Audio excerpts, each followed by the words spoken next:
Rwy yn ysgol uwchradd yr Esgob Heddlu, lle maen nhw'n rhoi cynnig ar ffyrdd diddorol o baratoi ar gyfer y cyrculum newydd. Mae raglen gyfoethogi arloesol yn helpu disgyblion yma i adeiladu medrau bywyd cryfach ac wedi agor cyfleoedd newydd iddyn nhw ddysgu mewn ffyrdd gwahanol. Yn fy adroddiad blynyddol, rwy'n annog pob ysgol i feddwl o ddifri ynglyn â sut maen nhw'n dylunio cwricwlwm sy'n bodloni anghenion eu holl ddysgwyr, ac mae adolygu dysgu ac addysgu wrth wraidd y broses hon. O ran y sectorau ni'n arolygu, mae lleoliadau cyn ysgol, ysgolion cynradd, ysgolion arbennig a'r sector ôl orfodol i gyd yn parhau i wneud yn dda.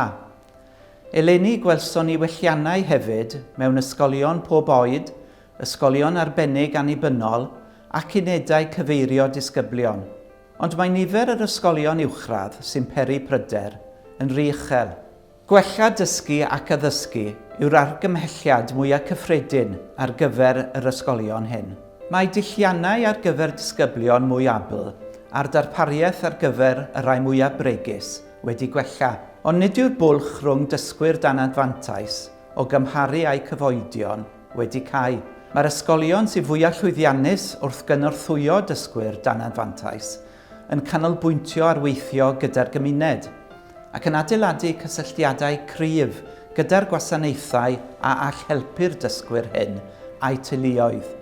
Mae diwygiadau yn y sector ôl 16 gyda'r potensial i wneud profiadau dysgu pobl ifanc yn haws. Ar hyn o bryd, mae gormod o ddisgyblion yn gadael yr ysgol heb fanteisio bob tro ar y cyfleoedd dysgu sy'n bodoli a allai fodloni uchelgeisiau a'i diddordebau.